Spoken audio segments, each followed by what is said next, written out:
So I've just redone this fish pond. The water will clear beautifully, but because I've just disturbed the whole thing, obviously it is not clear. There is a staggering amount of beautiful healthy fish in this pond, all stemming from 3 original fish, and the sheer volumes of fish, we're talking 20 plus fish in this fish pond, is pretty extraordinary.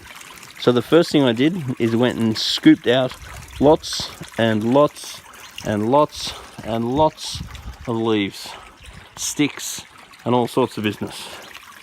The next thing I did was clean the filter, which is in the back there, and I actually had to replace the pipe because when it was set up, the stepping nozzle that the pipe was put on wasn't cut off properly, so the pipe was only going through, so the pump was only pumping through a small pipe. Once I cut that off, put the flexible pipe back on again, the flow became really good. I'm very happy with the flow now, and the hose had become very brittle and broken and leaking, so I replaced the hose while I was at it. So I cleaned the filter at the back there in water from the water that I removed from the pond, not water from the tap, and got all that restarted again.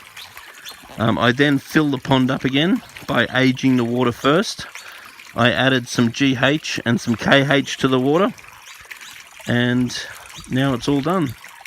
So a couple of hours work, but give this pond a day or two and this should come up really nice.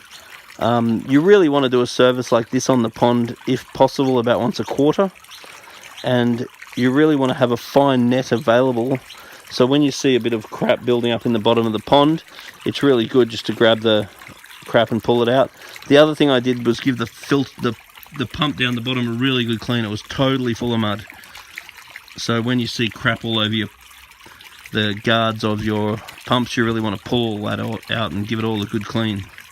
So once again, if you give this pond a bit of a once over, a couple of hours attention once a quarter, and it will stay absolutely healthy and thriving for you. Now the big mistakes you can make is feeding them too often. This pond gets fed a couple of times a week, which is ideal. And don't go putting the hose into the pond and filling it up without adding water ager, because the chlorine from the tap water, depending on the day, can definitely kill your fish. You also never want to clean your filter with tap water. You want to make sure you use the water from the pond to clean the filter, so the chlorine in the tap water doesn't kill the bacteria in the filter.